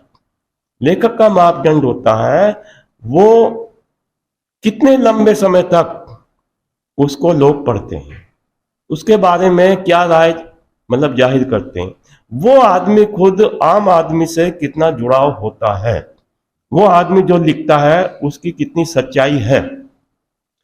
तो साहित्य, दलित साहित्य में अधिकांश साहित्य वो मतलब इसी तरह का साहित्य है और उसने सामाजिक परिवर्तन में भूमिका अदा की है। और मैं बहुत शुक्रगुजार हूँ उन सब का, आप सब लोगों का, कि आप उसमें कुछ जोड़े मने। धन्यवाद साथियों।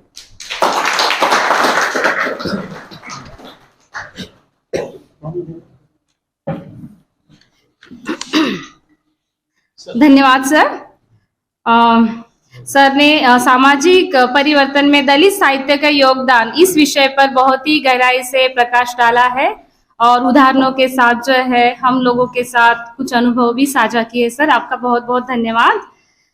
हमारे विभाग की परंपरा रही है और प्रोफेसर एल कारुण्यकारा सर हमेशा कहते हैं जहां एकेडमिक लेक्चर होता है वहां सवाल जवाब के लिए जगह होती है।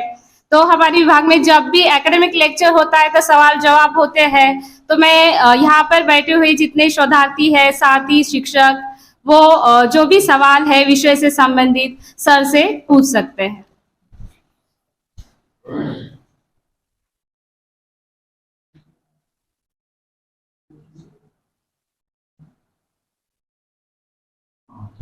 सर नमस्कार। बहुत अच्छा लेक्चर सर ने स्वयं आकर के मीडिया में एक साथ महाराष्ट्र के जो करने से सर हमें आपसे ये पूछना है, आप जो सामान लेकर हैं हम लोगों ने अब तक मतलब किताबें आपकी पढ़ी है सब बहुत ही महान मिल पाया। हम ये पूछना कि आपने बताया कि समय से लेके आज तक समाज में दो धाराएं रही हैं, एक सुधार चाहती है और एक दबाण वाली संस्कृति चाहती है। तो ये जो सुधार चाहने वाले जो सूचित लोग हैं वो बदल क्यों नहीं रहे? वो आदमी उसी को फॉलो करते हैं, ये सब परिवर्तन नहीं हो रहा। नहीं, वो जो शोषित लोग हैं वो परिवर्तित नहीं हो रहे। सब कुछ सहते हुए उसी में पड़े हैं, इतने सुधारक लोग आए, इतने बताने वाले, आज भी ये चीज देखने को मिलता है आए दिन भोजन में, वो खुद नहीं बदल रहे। ये देखिए, मैं आपको पहले भी कह चुका हूं, ये हर आदमी का एक जिम्मेदारी है, हर आदमी को बदलना पड़ेगा। दलित कहता है कि परिवर्तन नहीं हो रहा, दलित को खुद बदलना पड़ेगा। दलित खुद भी नहीं बदल रहा है, आप समझ लीजिए, दलित खुद भी नहीं बदल रहा। मेरा कहने का मतलब है दलित समाज के कुछ लोग भी नहीं बदल रहे हैं, कुछ लोग बदल रहे हैं, परेशानी झेल रहे हैं, यातना झेल रहे हैं। सारा एक परिवार है ना। क्यों आप कहते हैं कि ब्राह्मण मेरा ये करेगा सुधार, ये तो गलत धारणा है। ब्राह्मण सुधार कैसे करेगा? तुम खुद सुधार करो भाई, अपने बच्चों को पढ़ाओ, अपनी बीवी को पढ़ाओ, किताबें दो, अपने घर में उजाला करो। तुम्हारे घर में अंधेरा हो रहा है, क्यों? दलित के घर में अंधेरा होता है, कोई मकान बनाने से उजाला नहीं होता, कोई कार खरीदने से उजाला नहीं होता। उजाला होता है शिक्षा से, जो तथागत ने सिद्धांत दिया है, माने दीप से दीप जलाइए। एक परिवार, आपकी पत्नी, आपकी बेटी, आपका भाई, आपका बेटा, वो क्या क्या करता है आपके घर में, आप बताएं? क्या आपके विचारों को मानता है? एक अदद आदमी घर में अकेला हो जाता है, राइटर, उसकी बीवी नहीं मानती उसको, उसकी बीवी फॉलो नहीं करती है। मैं प्रैक्टिकल बात बता रहा हूं, थ्योरी की बात नहीं करता, राजनीति की बात नहीं करता। आपकी खुद जिम्मेदारी होनी चाहिए कि आप भी उस पर सुधार करें, जद्दोजहद करें, लोगों को जोड़ें, दलित साहित्य का प्रचार प्रसार करें, पत्रिकाओं को आगे बढ़ाएं, किताबें छापें, छपाएं, तो कुछ परिवर्तन होता है। सीधा सही साहब। अगला सवाल हो गया? नहीं, अभी और आप सवाल करेंगे। अगला प्रश्न और आगे कोई दूसरा साथी सवाल करेगा? हाँ सर, नहीं वो नहीं करेंगे। हाँ, और दूसरा आदमी कोई पूछे।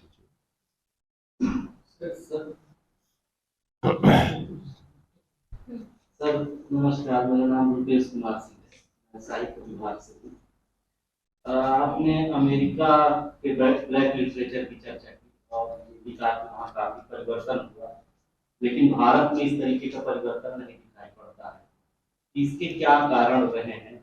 दोनों वहाँ क्या ऐसा कारण रहा है जिसके कारण वहाँ इस तरीके का परिवर्तन हुआ, और यहाँ कौन से ऐसे कारण है जिसके कारण परिवर्तन नहीं हो रहा है या जो बाधा पैदा कर रही है? बहुत संक्षेप में बता रहा हूं कि अमेरिका में जो ब्लैक लोग हैं वो राजनीति में बाद में आए, समझ लीजिए आप, मैंने स्टडी किया पूरी सोसाइटी को। भारत में राजनीति में पहले आ गए। एक फैक्ट बता रहा हूं, कारण बहुत हैं लेकिन जो मतलब तथ्यों की बात मैं कर रहा हूं। अमेरिका में संघर्ष किया, वहाँ जो म्यूजिक होता है उस पर उन्होंने मार्च की हाजिर की। वहाँ जो दूसरे काम हैं अमेरिका में, जो मैं रजनी कोठारी के साथ CSDS में काम करता था, वहाँ से पेरिस से, अमेरिका से न्यूयॉर्क टाइम्स आता था। हफ्ते में 2 बार न्यूयॉर्क टाइम्स में पढ़ता था सर, डायरेक्ट आता था। तो वहाँ ब्लैक लोग ब्यूरो चीफ थे, संपादक थे, सब कुछ थे, उनका अलग था, उनके ब्यूटी पार्लर थे, उनका आर्थिक तंत्र था।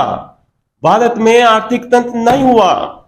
भारत में गुलामगिरी की आदत जो है ना दलितों को पड़ी गई आजादी के बाद की, समझ रहे हैं ना आप। ब्लैक लोगों ने पूरा आर्थिक तंत्र खड़ा किया अमेरिका में, पूरा सारी चीज, सारे बाजार उनके अपने थे, किताबें, प्रकाशन। किसी यहाँ जैसे अब सवर्ण जाति के लोगों के पास जाना पड़ता है, सर हमारी किताब छाप दीजिए, हमारा ये कर दीजिए, वहां नहीं होता है। वहां ब्लैक लोग खुद छापते थे। क्यों? तो एक ताकत का खेल है भाई, यूनिटी का खेल है, यूनिटी है, ताकत है।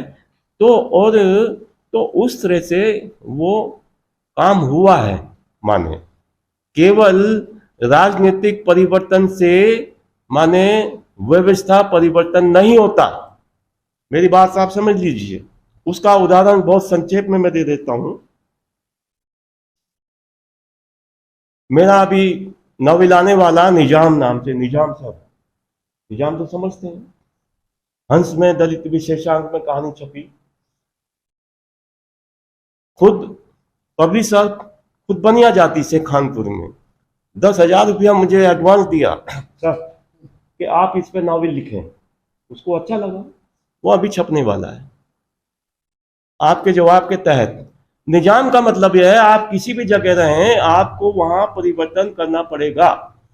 जो मेरा नायक जेल में बंद हो गया था आरक्षण के तहत, उसको जेल में बंद कर दिया गया था।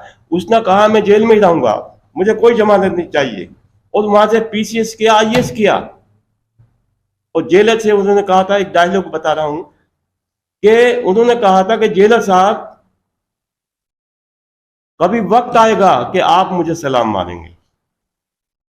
वो ही मेरा नायक जो है ना डायरेक्टर जनरल बनता है जेल का, और जेलर जो है ना वो सलाम मारता है।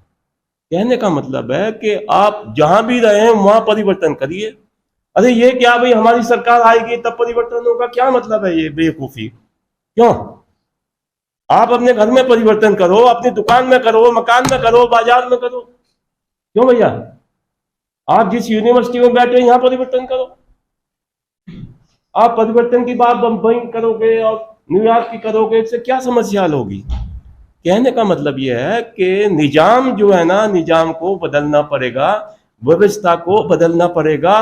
राजनीतिक उससे परिवर्तन नहीं आता, आता है तो गलत परिवर्तन आता है। जी मैं नाम लिखता हूँ सर। जी सर वो जो ब्लैक अमेरिका में थे, तो वो जो सोसाइटी है, कहते हैं कि ब्रिटेन और बहुत सारे लोग आ करके बसे और बसा है, यानी न्यू सोसाइटी, हर एक ट्रेडिशनल सोसाइटी है। तो यहाँ परिवर्तन के लिए और मतलब जिस तरह के साहित्यिक तरह से चाहे जो भी चीजें हुई है, मुझे लगता है कि वो बाहर से आए हुए लोग, माइग्रेटरी सोसाइटी था, अमेरिका को अंग्रेजों ने बसाया, फिर बाहर से लोग आए, तो वहाँ परिवर्तन इसलिए तीव्र गति से हो पाया क्योंकि माइग्रेटरी सोसाइटी हमेशा परिवर्तित होता है और विकास भी करता है। यहाँ ट्रेडिशनल सोसाइटी था, मुझे लगता है, मेरा मंतव्य है कि, और इसके कारण से थोड़ी गति धीरे है, और हमें और जो आप जो बोल रहे हैं उसको और तीव्र गति से करना पड़ेगा, तब परिवर्तन वो जड़ से टूटेगा। अब तक मैं तो यहाँ पर 15 साल से रह रहा हूँ, मेरा एक छोटा सा अनुभव है। यहाँ जो दलित समाज है, जो बुद्धिस्ट समाज है, उनके घरों में मैंने देखा कि बाबा साहब का यहाँ इतना बड़ा दीक्षा और सब चीज है, और दिखता है, ऊपर में दिखता है कि हम बाबा साहब की सब कुछ कर रहे हैं, और घरों में देवी की भी पूजा कर रहे हैं। हर देवता वहां पे मिलते हैं उनके घरों में, यानी वो पूरी तरह से ना तो इधर है और ना तो इधर है, और कहते हैं परिवर्तन के लिए पूरी तरह से कुछ ना कुछ छोड़ना पड़ेगा। तो मुझे लगता है सर, ये मेरा एक छोटा सा मंतव्य था, ये मैंने देखा, ये 15 साल का मेरा यहाँ रहने का अनुभव है, और समाज से जुड़ने का भी अनुभव है, जमीन पे जुड़ने का अनुभव है। तो घर में दोनों है, और वहां पर ये नहीं था।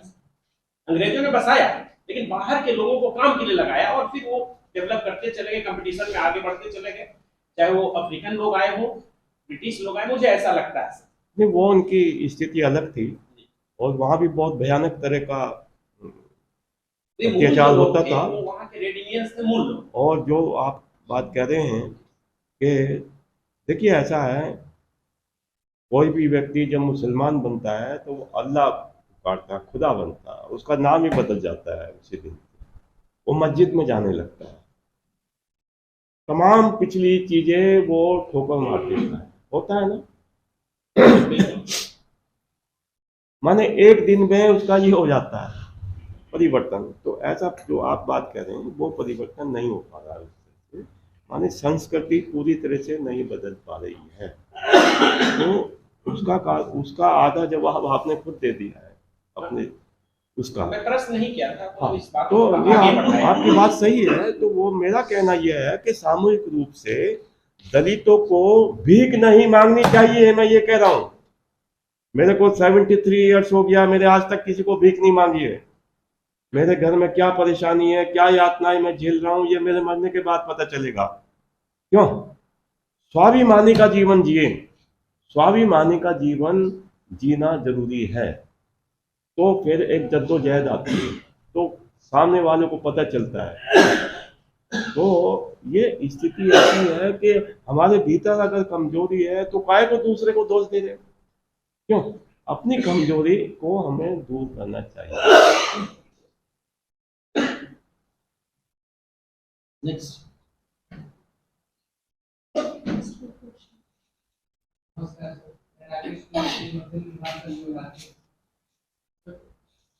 सब देखते हैं कि समाज का विकास शिक्षा से ही संभव है, पर हम ये भी देख रहे हैं वर्तमान में जो समाज की स्थिति है, वो यहाँ शिक्षा व्यवस्था कई लेयरों में बटा हुआ है, और जो आम आवाम है उसे जो शिक्षा मिल रहा है वो सबसे निचले स्तर का शिक्षा मिल रहा है।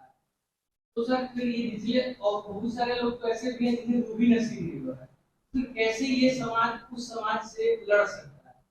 इसके लिए क्या विकल्प हो सकता है? लड़ सकता है अगर उस परिवार के जो माँ बाप हैं वो अपनी जिम्मेदारी पूरी तरह से समझें। नंबर 1, वो बच्चा जो पढ़ रहा है वो अपनी जिम्मेदारी को समझे। 2 बातें मैंने कही, मैं उदाहरण दे देता हूँ। अभी आज जो है ना, बहुत गरीब लोग, गरीब बच्चे वो पढ़ लिख रहे हैं। गरीब बच्चे सब्जी बेचती हैं उनकी माँ, रिक्शा चला रही है उनकी में, आईएएस बन रहे हैं बच्चे। माने ऐसा नहीं है। सवाल है, कोई भी शिक्षा, कैसी भी शिक्षा, कोई भी सरकार है, क्या मतलब भाई? एक प्राइमरी स्कूल में पढ़ने वाला बच्चा भी वो अगर चाहे तो अपनी अंग्रेजी सुधार सकता है। उसको क्या जरूरत है पब्लिक स्कूल में जाने की? क्यों? वो अपने घर पे पढ़ने बैठ सकता है, 8 घंटे उसको पढ़ना चाहिए। माने आप खाली अगर ये कहेंगे भी शिक्षा तंत्र जो है ना ऐसा है वैसा है, तो क्या करेगा? आपके पास तो कुछ है नहीं, या है? सुन लीजिए मेरी बात। नहीं, बहुत संक्षेप में बात कर रहा हूँ। आपके पास तो कुछ है नहीं भाई। तमाम शिक्षा में गड़बड़ियां हैं। या तो शिक्षा को आप सुधार लीजिए, नेता बन जाइए, या व्यापारी बन के जो है ना आप शिक्षा संस्थान बना लीजिए, तो ही कुछ होगा ना भैया। भाई आपके पास तो कुछ नहीं है। आपके पास है कि आप वैसी स्थिति में अच्छी शिक्षा कैसे ले सकते हैं और अपने आप को आप कैसे आगे बढ़ा सकते हैं, मेरा कहना यह है। और ऐसे गरीब परिवारों के बच्चे भी आगे बढ़ रहे हैं। हजारों बच्चे प्रति वर्ष आप देख लीजिए, आईएएस और आईपीएस और आईपीएस और इंजीनियरिंग, और वो उसमें तमाम गरीब बच्चे और उस तरह के झुग्गियों में रहने वाले बच्चे वो आगे जा रहे हैं। और अंतिम बात इसी संबंध में मैं ये कहना चाहता हूं कि आपको भारत में अगर नौकरी नहीं मिलती है तो आप बाहर नौकरी करें, कौन रोक रहा है आपको? अरे भाई सारी दुनिया है, मतलब भाई जो कार्ल मार्क्स ने कहा दुनिया के मजदूरों एक हो जाओ, मैं कहता हूं कि दुनिया के दलितों एक हो जाओ, सारी दुनिया तुम्हारी है, सारी दुनिया तुम्हारी है।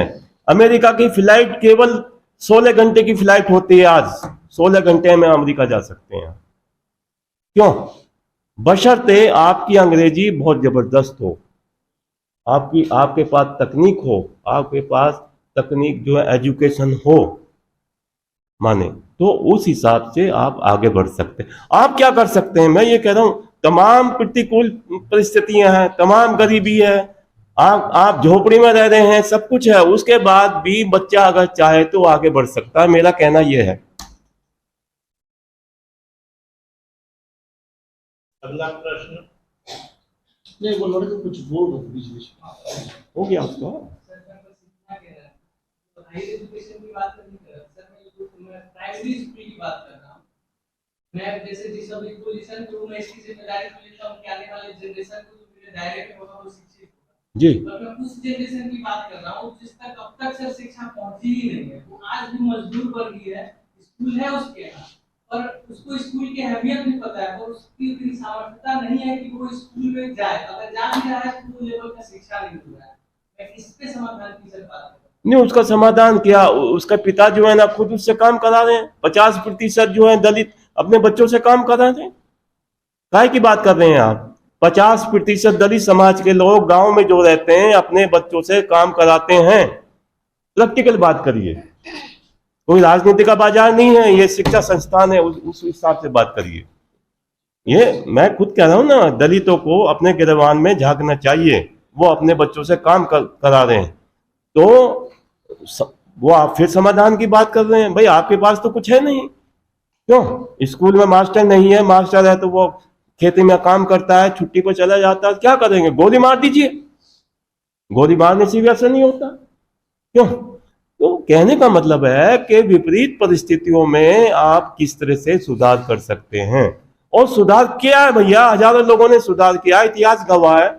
आप देख लीजिए, महापुरुषों का बचपन किताब पढ़िए पहले, कैसे महापुरुष आगे बढ़े। रोटी नहीं है, कार्ल मार्क्स का इतिहास देखिए कि दूध तक का उसको नहीं मिला। कार्ल मार्क्स को पढ़िए भैया, माने ऐसे थोड़ा ही होता है। माने तो जो जो जो लोग चिंतक हैं, राइटर हैं, आगे बढ़े, किस कुश्ती में बढ़े हैं, तो भाई फणीश्वरनाथ रेणु जी, मैं अभी बिहार गया, उनके गांव होके आया।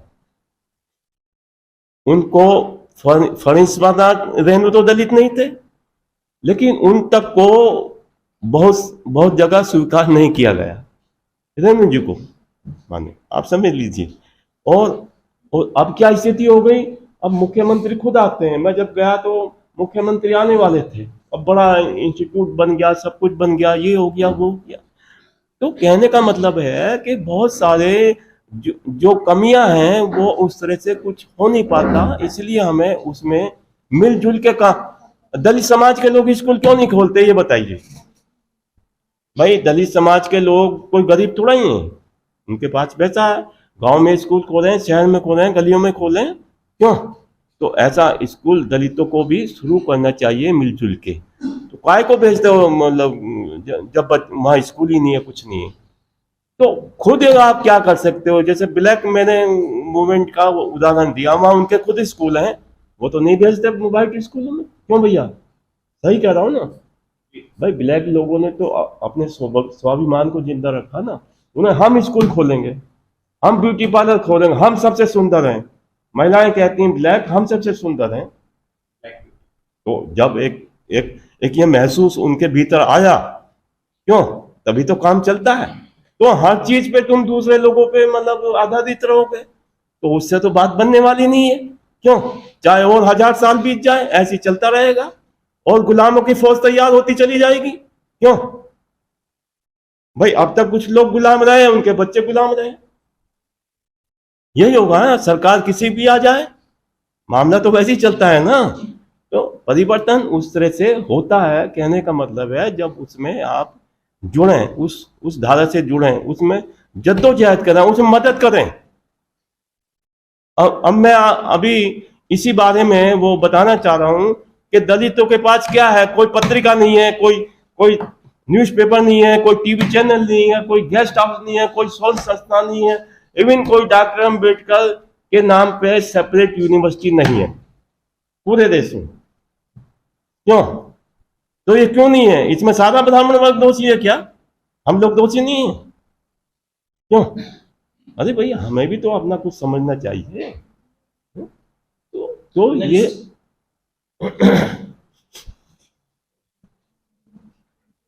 सर प्रणाम, मैं नैना प्रसाद हिंदी साहित्य विभाग से पीएचडी कर रही हूँ। कुछ दिन पहले ही सर मैंने एक किताब पढ़ी डॉक्टर धर्मवीर की, थेरी गाथा की स्त्रियां और बी.आर. अम्बेडकर।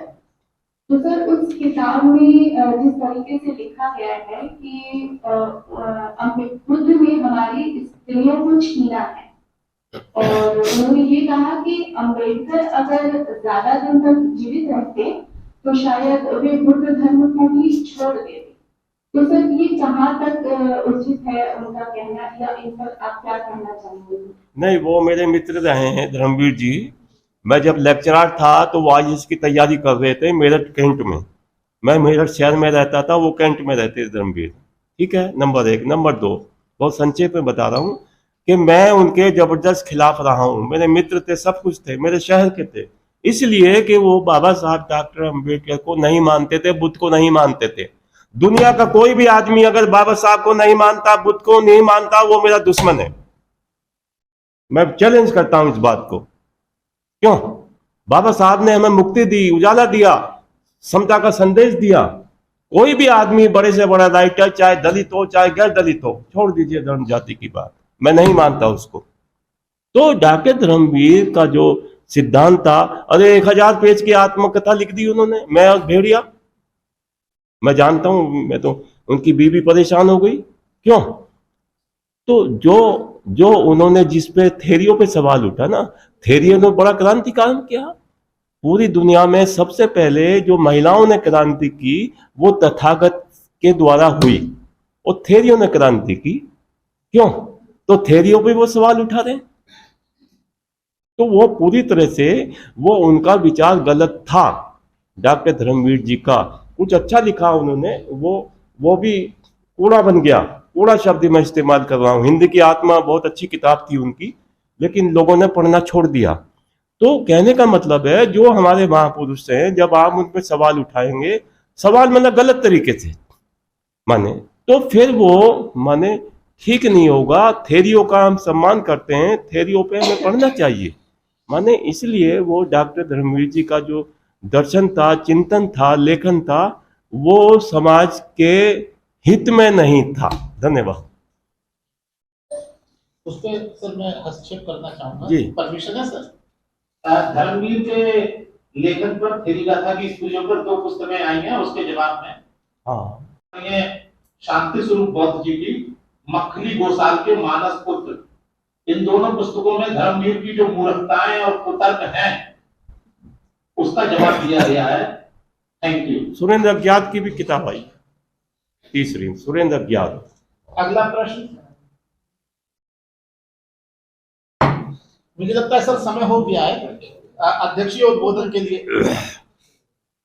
सर वहीं से यही तो इसको बंद कर दें।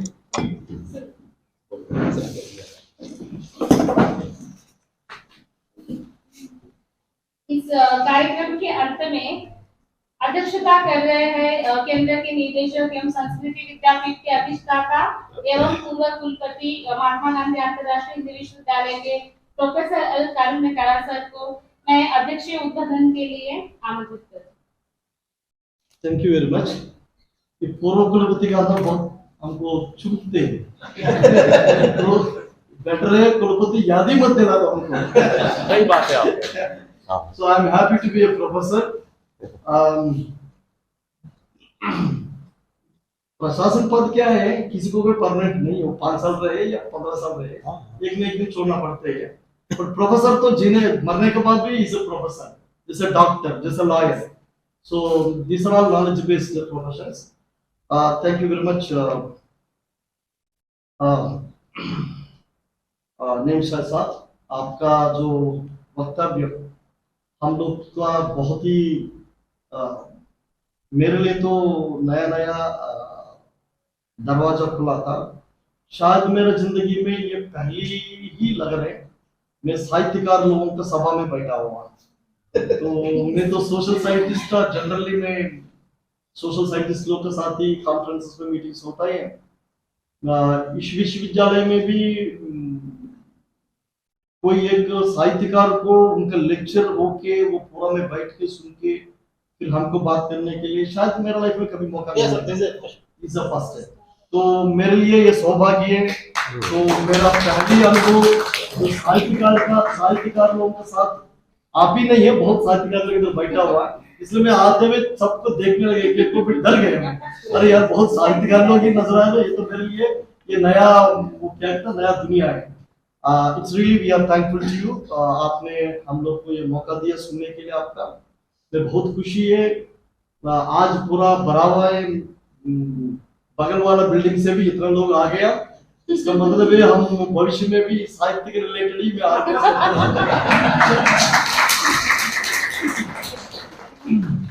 तो इंटर स्कूल का भी इंटरेक्शन होता रहेगा, वरना सब लोग अपना अपना दुनिया में रहते हैं। स्कूल ऑफ कल्चर एक दुनिया में, स्कूल ऑफ वो साहित्य वाला दुनिया में ही है।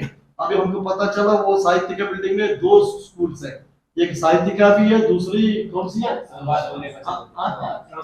ट्रांसलेशन भी है। हाँ, भाषा कहाँ है, भाषा अलग है।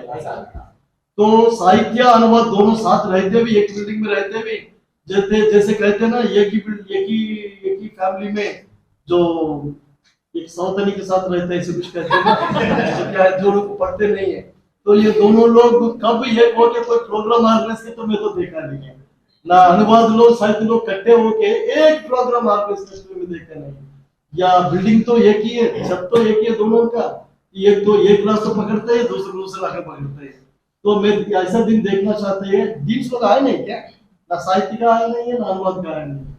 अरे यार कल तक तो आगे पीछे घूमते रह रहे। ठीक है, कोई प्रॉब्लम नहीं। आस्थाना जी एचओडी हो ना हो, इस विश्वविद्यालय का इतिहास का पन्नी में आस्थाना जी का नाम हमेशा रहेगा। हमको आश्चर्य हो रहे एक साहित्यकार को बुला के हम लोग बात कर रहे, तो एटलीस्ट साहित्य का तो लोग आना था। ठीक है, जाने दीजिए, समय एक जैसे कभी नहीं होता है, कभी अनुकूल होता है, कभी प्रतिकूल होता है। अनुकूल में लोग आगे पीछे घूमते हैं, प्रतिकूल में बुलाते तो भी नहीं आते हैं। बट सीजन्स जानते हैं कि नहीं है, सीजन्स वो साल में 4 सीजन होता है। कभी पत्तियां गिरते हैं, कभी ग्रीष्म काल कहते हैं, कभी वसंत काल कहते हैं। तो सीजन तो बदलते रहना है, वो जरूरत नहीं। फिर भी ऐसा समय आ जाएगा, फिर जो लोग बुलाते तो भी नहीं आएंगे ना, वो लोग बिना बुला के भी घूमते रहेंगे। राइट, फिर बस इतना तो पता चल जाएगा कौन क्या है। Right, anyhow now come back to the point. Dalit साहित्य का मैं एक्सपेक्ट कर रहे थे आप लोग से कोई पहली सवाल हुआ आएगा। ये सोच रहे थे सर नेमिशा साहब ये बताइए आखिर ये दलित साहित्य का परिभाषा क्या है। ये पूछेंगे शायद मैं सोचा था, नहीं पूछा तो मैं सोचा शायद आप लोग मेरे से बहुत ज्यादा एडवांस्ड होगा इस फील्ड में, इसलिए बेसिक सवाल नहीं पूछा गया। तो मैं तो चाइल्ड है, साहित्य के विषय में मेरे बच्चा जैसे, हमको तो कुछ पता नहीं है, इसलिए मेरा अभी सवाल पूछना अच्छा नहीं होता अध्यक्ष में बैठ के, तो मैं बाद में उनसे बात कर लूंगा। मैं सिर्फ इतना कहना चाहता है, जहाँ तक सवाल हमसे भी 1-2 बार इधर हमारा स्कूल ऑफ कल्चर में भी एक मीटिंग में पूछा गया था, सर ये दलित साहित्य का क्या है वो, तो मैं ये मानना है बाद में आप लोग इनसे पूछ लीजिए, एक्सपर्टाइज का वो विशेषज्ञ है उसका ऊपर आप लोग दे देगा। मैं हमको ये मानना है दलित साहित्य कुछ लोग कहना चाहते हैं जो दलित लोग लिखते वही दलित साहित्य, कुछ लोग का कहना है जो गैर दलित लोग लिखते हैं वही दलित साहित्य है। तो ये टकराव चलते रहते हैं। वो ब्लैक लिटरेचर को लेके भी यही चलते हैं। क्या ब्लैक लिटरेचर से ब्लैक लोग लिखते तो ही ब्लैक लिटरेचर है, व्हाइट लिखते तो वो ब्लैक लिटरेचर नहीं होगा, ब्लैक लिटरेचर लिखने के लिए ब्लैक ही होना है, ये होता है। तो ये सवाल अंडा मुर्गा टाइप कौन पहले है, उसी तरह चलते हैं। उसका हम लोग सिर्फ दलित लोग लिखने से ही वो दलित सवाल कहने के भी कारण दे सकते हैं, नहीं गैर दलित लोग लिख से भी उसको दलित साहित्य कह सकते, उसको भी कारण दे सकते हैं। तो वो सवाल का जवाब बाद में आप लोग सोच लीजिए, समझो उसी के ऊपर एक बहुत बड़ा 1 घंटा लेक्चर भी हो सकता है। अब आते हैं, मैं सिर्फ 2-3 मिनट लूंगा, मैक्सिमम 5 मिनट्स लूंगा। मैं आप लोग जानते हैं मैं कोई भी अवसर छोड़ते नहीं है, थोड़ा नया चीज जो मेरे दिमाग में लोगों को सामने रखना चाहते हैं। When we talk about any जो भी लिटरेचर हो या आइडियोलॉजी हो, जो एकेडमिक दुनिया या बौद्धिक दुनिया दो वोकैबुलरी को अडॉप्ट किया केमिस्ट्री से 2 वोकैबुलरी अडॉप्ट किया। आप लोग में शायद कोई केमिस्ट्री का हो ना हो आपको पता नहीं है। तो केमिस्ट्री में 2 popular words are there. Chemistry आप लोग जानते हैं केमिकल से होता है। तो केमिकल लैब में हम लोग दो तरह के केमिकल्स होते हैं, ऑर्गेनिक और इनऑर्गेनिक। तो ऑर्गेनिक केमिकल्स जो मिक्स करते हैं तो रिएक्शन नहीं होता है, तो ऑर्गेनिक और इनऑर्गेनिक केमिकल को मिक्स करते तो रिएक्शन होता है। वो केमिकल सिंपल फार्मूला है। सेम फार्मूला को, सेम वोकैबुलरी को इंटेलेक्चुअल वर्ल्ड में, पर्टिकुलरली सोशल साइंसेस में उसको इंपोर्ट किया गया। सिर्फ सोशल साइंसेस नहीं है, लिटरली वर्ल्ड में भी इंपोर्ट किया गया। जैसे आप लोग नोम चोम्स्की नाम सुना होगा। नोम चोम्स्की एक्चुअली मैं जब जेएनयू में पढ़ते थे, ये मेरा सौभाग्य था, नोम चोम्स्की जेएनयू आए थे। एक्चुअली वो आए थे दिल्ली, इंडिया आए थे, दिल्ली में उनका प्रोग्राम था, तो जेएनयू का प्रोफेसर लोग भी उनको बुलाया गया। तो मेरा प्रोफेसर रोमिला ताफर थे, तो उन्होंने हमको दायित्व दिया गया उनका जो भी उस समय में देखने का। ट्रिपल आउटडोर में खेले उधर जेएनयू में, जिस जेएनयू जानते होगा पता है, school of social sciences triple S auditorium history का बिल्डिंग में ही है नीचे।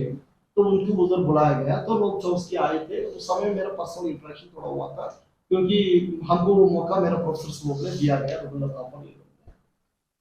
उस समय में नोम चोम्स्की का सिर्फ पर्सनल इंटरेक्शन ही नहीं है, उनका लेक्चर था। वो लेक्चर में वही बात करते हैं, language is not just an medium of communication, language is a tool of power. उनको कहना है भाषा, ऑफ कोर्स साहित्य भाषा का एक्सप्रेशन ही है, आप लोग जानते हैं। भाषा नहीं होता तो फिर साहित्य नहीं होता है। तो भाषा literature is an expression of the language. तो लैंग्वेज तो ग्रामर होता है, और when you translate that grammar into imagination, creativity, that becomes a literature, right.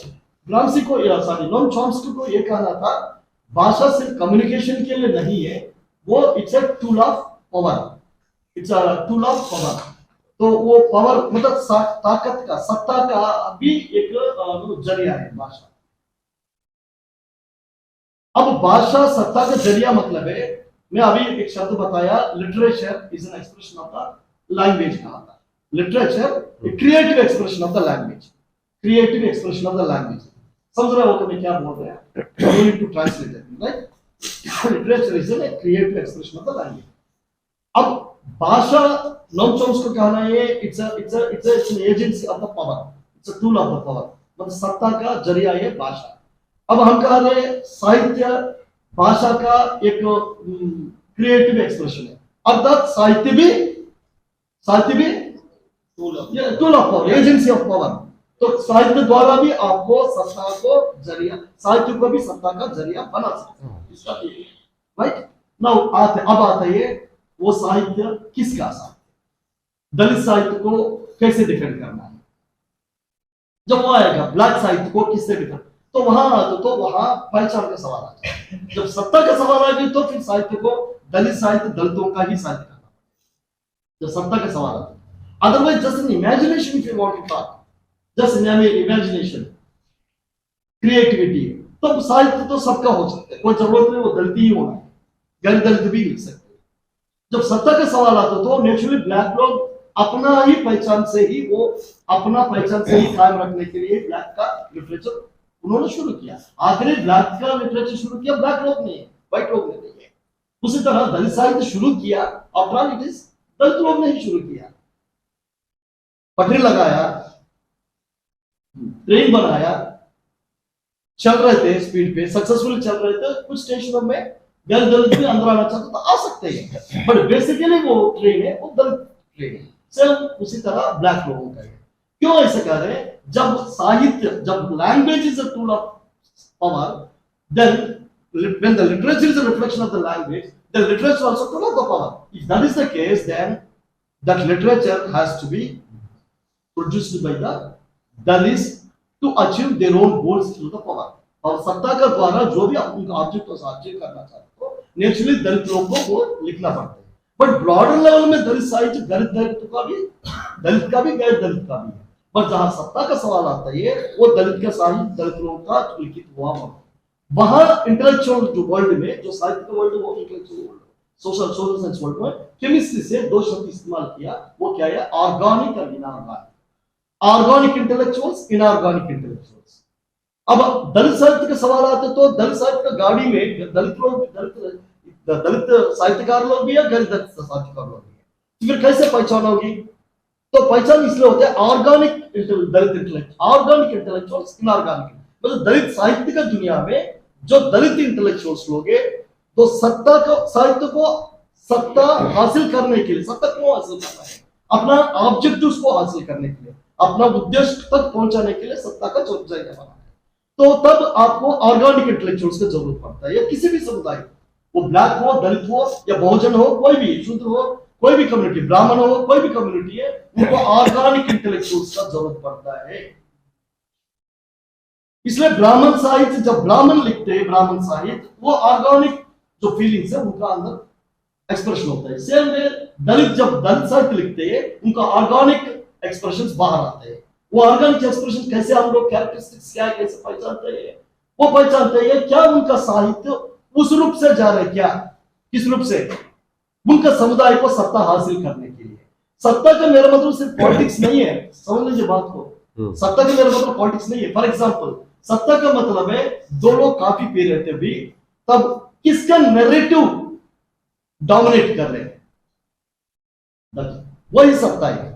सत्ता के लिए प्राइम मिनिस्टर बनना कोई जरूरत नहीं है, किसके नैरेटिव डोमिनेट कर रहे हैं वही सत्ता है। फॉर एग्जाम्पल दीजिए, एक वाइस चांसलर बन गया, सपोज दलित वाइस चांसलर बन गया या दलित प्राइम मिनिस्टर बन गया, पूरा सिस्टम उनका सपोर्ट में होना ना होना वो डिपेंड होता है सिस्टम का अंदर का सोच क्या है। सिर्फ एक व्यक्ति बड़ा पद पे बैठने की वजह से पूरा सिस्टम उनका साथ नहीं दे पाएगा। लोग सोचते हैं अरे यार वही कुर्सी है, वही व्यक्ति वो देखो कितना काम करके गया, ये तो क्यों नहीं कर पा रहे? नहीं कर पाएगा।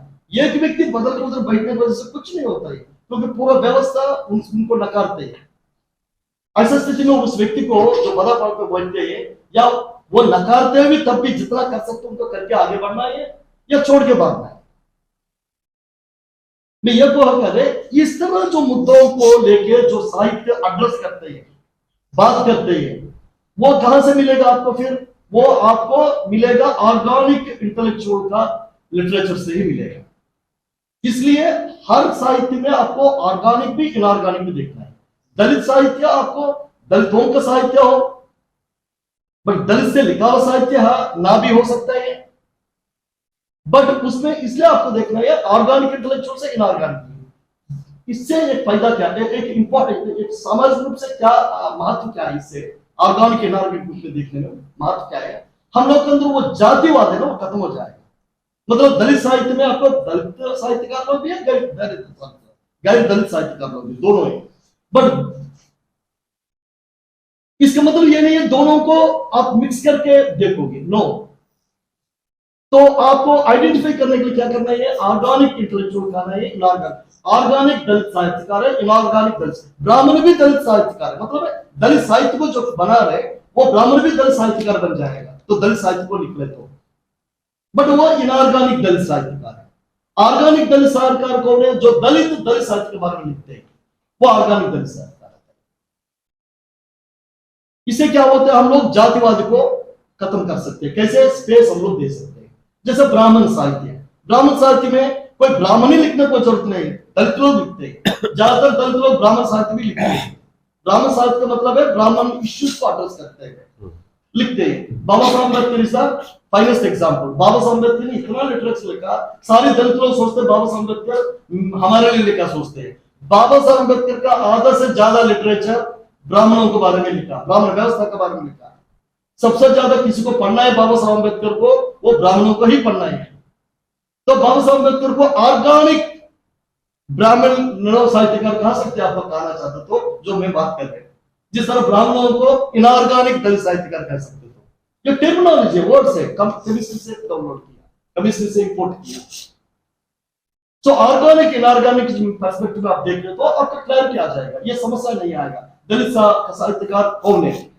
ब्राह्मण को दलित भी हो सकते हैं, ब्राह्मण हो सकते हैं। ब्राह्मण साहित्यकार कौन है? दलित भी हो सकते हैं, ब्राह्मण हो सकते हैं। उसी में ऑर्गेनिक इनऑर्गेनिक दोनों आप लोगों को देखना पड़ता है, इससे ये प्रॉब्लम ये सॉल्व हो जाता है। बट जनरली क्या करते हैं, मेरा जाति वाला उधर बैठा हुआ लोग कहते हैं ना, जात, बाबा साहब अम्बेडकर कहते हैं जाति का आधार पर कुछ भी नहीं बना सकते। जाति का आधार पर ना दोस्ती बना सकते हैं, ना परिवार बना सकते हैं, ना समाज बना सकते हैं, ना राष्ट्र बना सकते हैं, कुछ भी नहीं बना सकते हैं। आप लोगों से देख लीजिए, जातिवादी लोग हैं तभी वो जातिवादी बनते हैं, जब दूसरे जातिवादी को नफरत कर रहे हैं तभी वो जातिवादी बनते हैं। वरना उनसे बात करिए आराम से बैठ के, वो बताएंगे क्या आपको साथ, उनको जितना लोग धोखा दिया उसी के जाति का लोग होगा। आप बात कर लीजिए, जितना लोग उनको धोखा दिया उनसे पूछ लीजिए, आपका जिंदगी में जितना लोग आपको धोखा दिया, एक बार सोच लो ठंडा दिमाग से, मुड़ के पीछे मुड़ के देखो, वो बताएगा अरे सारे लोग मेरे जाति के लोग हैं। यही कहेगा, सभी लोगों का कहानी यही है। सभी लोग का मतलब उसमें मैं भी आता ही है, सभी लोगों की कहानी यही है। बाबा साहब अम्बेडकर की कहानी भी यही है। इसका अर्थ ये नहीं दूसरे लोग धोखा नहीं देते हैं, देते ही है, सारे लोग धोखा देते हैं और सारे लोग भी सपोर्ट करते हैं। तो क्वेश्चन इज जाति नहीं है, अर्थात जाति नहीं, मेरा मतलब ये जाति का आधार पर ही हम लोग दृष्टिकोण नहीं बना सकते। जाति विरोध में काम करना वो अलग बात है, पर जाति का आधार पर हम लोग जज करना, डिसाइड करना, फ्रेंडशिप को, शादी को, रिश्तों को, राष्ट्र को, जाति का आधार पर डिसाइड करना वो उनका खुद का हित में भी नहीं होता है। क्योंकि जाति का आधार पर जिन लोगों को वो आगे पीछे घूमेगा, जिन लोगों को वो मौका देगा, आगे पास रखेगा, वो गारंटी नहीं वो लोग उनके साथ रहेगा।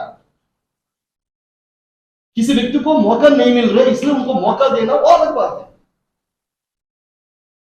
कुछ समाज लोगों को मौका नहीं मिला कभी भी, आज मैं कुर्सी में बैठ के उन लोगों को मौका देना चाहता है, जिन लोगों को अभी तक मौका नहीं मिला, वो अलग बात है। बट जाति का आधार पर ही सब कुछ करना लगता तो साहित्य जब बात करोगे हम लोग के साहित्य में, जो नोम चोम्स्की का जो बात कर रहे हैं, इट्स अ पावर है, तो sir language is a power, तो then no literature also power, क्योंकि literature is nothing but the reflection of the language, right. तो तब हम लोग ये देखना है दलित साहित्य में ऑर्गेनिक इंटेलेक्चुअल लोग का है, इनऑर्गेनिक इंटेलेक्चुअल, ये हम लोग को देखना है, यही हम लोग कहना चाहते हैं। आई होप दैट आप लोग कुछ तो समझ में आया होगा मैं जो बात किया। थैंक यू वेरी मच,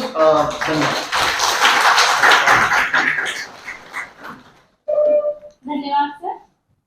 मैं अंत में डॉक्टर बाबा साहब अम्बेडकर डॉक्टर बदन कौशल लैंड अध्ययन केंद्र के प्रभारी डॉक्टर सुजीत कुमार सिंह को धन्यवाद ज्ञापित करने के लिए आमंत्रित करते हैं। आज के कार्यक्रम के मुख्य वक्ता एवं अतिथि आदरणीय मोहनदास नमिसाय सर, जिन्होंने बहुत ही शानदार और व्यवस्थित तरीके से सामाजिक परिवर्तन में दलित साहित्य विषय पर अपना वक्तव्य दिया, उससे हम सभी लोग लाभान्वित हुए और उन्होंने बहुत ही बेहतर तरीके से प्रश्न उत्तरों का भी जवाब दिया।